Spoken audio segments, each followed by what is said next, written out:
Ayon, what's up mga katunay?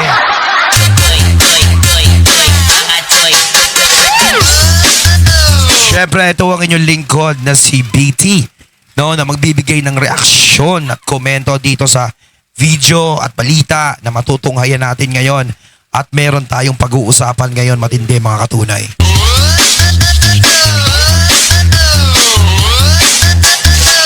Siyempre, bago natin simulan, kailangan muna nating mag-refresh ng konti mga katunay, no?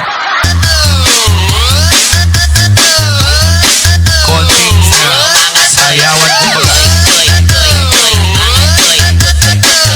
Alam nyo ba, meron tayong nabalitaan na si Trillanes talagang hindi tumitigil sa kanyang pag-iyak. Palagi na lang umiiyak. Halos bidang-bida na nga siya sa lahat ng usapan. No? Pero iyak pa rin siya ng iyak. Grabe yung tao na yun, wala na tayong masabi. Hindi natin alam kung ano pa ang pwede niyang ilabas sa mga pinagsasasabi niya laban sa mga Duterte. So ito syempre, wag na natin pagtagalin to, di ba?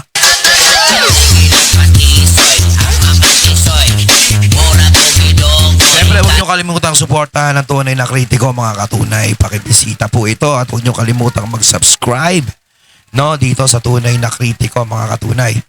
No? Siyempre, dito yung mga reactions natin na ginagawa tungkol dito sa mga nakakatuwang politiko, nakakabwisit na politiko, mga iyaking politiko. Ayun, simulan na natin. Ayun, ika nga ni Trillanes, Davao is the most dangerous city.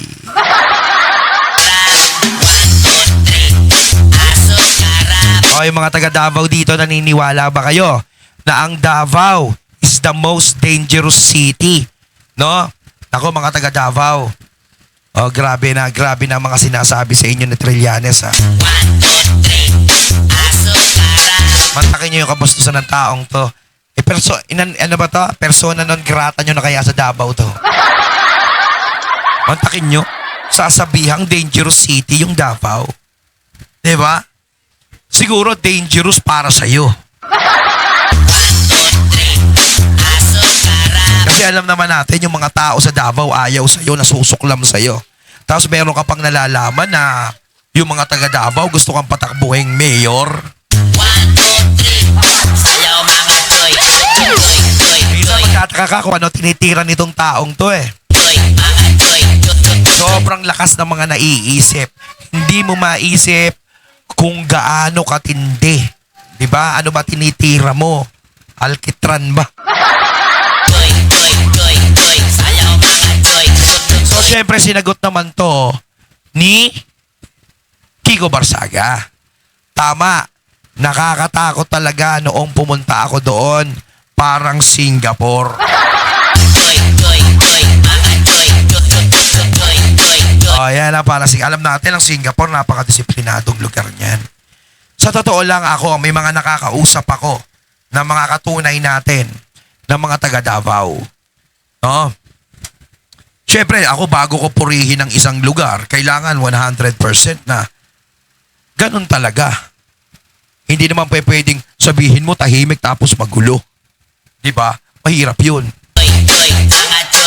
So, syempre, sinasabi nila sa akin, talagang ang Davao talaga is napaka-disiplinadong lugar. Napakagandang lugar talaga.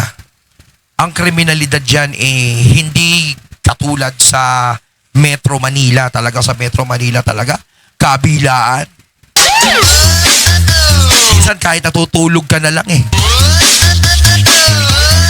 Kaya minsan napakahirap lumipat ng bahay. Diba? Kasi nga, diba, hindi mo na alam yung ano eh. Hindi mo na alam yung ugali ng mga taong makakasama mong bago. Yun minsan nahihirap eh. Diba? Isa may mayabangan sa'yo, kurso na dahin kayo. Diba? Siyempre, mga bagong mukha yan. Ano gawin natin? Masakrin natin yan. Diba? Ganon? Pasukin natin yung loob ng bahay niyan. Eh wala namang mga kakilala dito yan. O pag lumabas yan, hold upin natin, dukutin natin yung mga... Kaya nakakatakot na talaga ngayon panahon na to. Hindi katulad dati. Diba? At saka sa totoo lang, nakikita naman natin yung Davao. Isa sa isa na yon, napakadisiplinado at sinasabi nila is napakalinis ng lugar na yan. At pinakita naman nila sa akin. No, nakita ko din naman yung mga videos niyan, yung mga Davao. No, talagang napakaganda. Kayo mga taga Davao, uulitin ko yung tanong ko, naniniwala ba kayo sa sinasabi ni Trililing na ang Davao is the most dangerous city? Kaya na masyado na talagang minamaliit ang inyong lugar ng taong ito. No? Dahil syempre, alam naman niya siguro na taga dyan ang mga Duterte at alam niya sa sarili niya na totoo talaga na mahal ng mga taga Davao si PRRD at ang mga Duterte. Hindi lang naman ang mga taga Davao ang nagmamahal kay PRRD, kundi ang buong Pilipinas. Siguro kung may kontra man sila dito sa kanila dito sa buong Pilipinas, labas na yun, wala na tayong pakialam doon. Basta ang importante rito kung sino yung mga taong sumusuporta sa kanya. Hindi lang sa buong Pilipinas, kundi sa iba't ibang bansa pa. Diba? Kaya yan, no? Kita nyo? Binasag lang siya ni Barsaga. Ito sayang talaga to si Kiko Barsaga eh. Diba? Mas ginanya nila. Makakabawi din niya si Kiko. Kung totoo siya, kita nyo ginawa sa kanya. Diba? Mas nauna pa siyang pinahuli kaysa doon sa mga may kaso sa flood control. Kita nyo naman, ang bibilis silang kumilos basta kapag kalaban, no? Ito si Trillanes, pagbigyan na natin to kasi alam naman natin ngayon na panahon niya ngayon. Araw niya ngayon, kumbaga birthday niya ngayon sa buong 6 na taon na to. Hanggat hindi pa dumarating ang susunod na eleksyon, birthday ni Trillanes araw-araw. At ito pa, meron pa tayong pag-uusapan mga katunay. Ito pa, si Trillanes, umiyak na naman.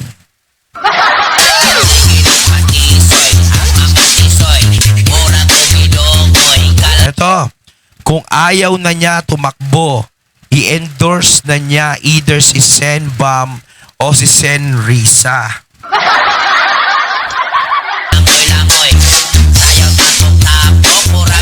Nangyari si Trillanes, umaasa ka pa ba kay Risa?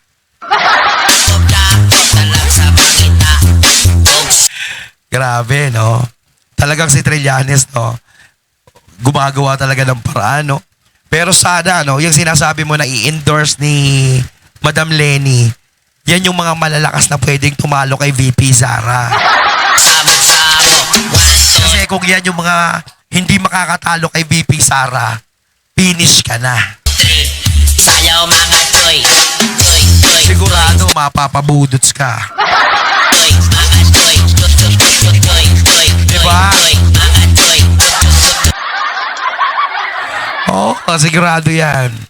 Kaya ako sa iyo, Boss Trill, ako. Magamay-gamay ka sa mga ginagawa mo. Kasi hindi mo pa talaga naaamoy ang tagumpay na sa bandang huli, ikaw ang mananalo. Sa totoo lang, may kasabihan tayo. Ang bida, nagpapabugbog muna yan. Tapos biglang sa huli, biglang aarangkada yan. Di ba kita nyo naman, no, parang si Cardo Dalisay lang, di ba?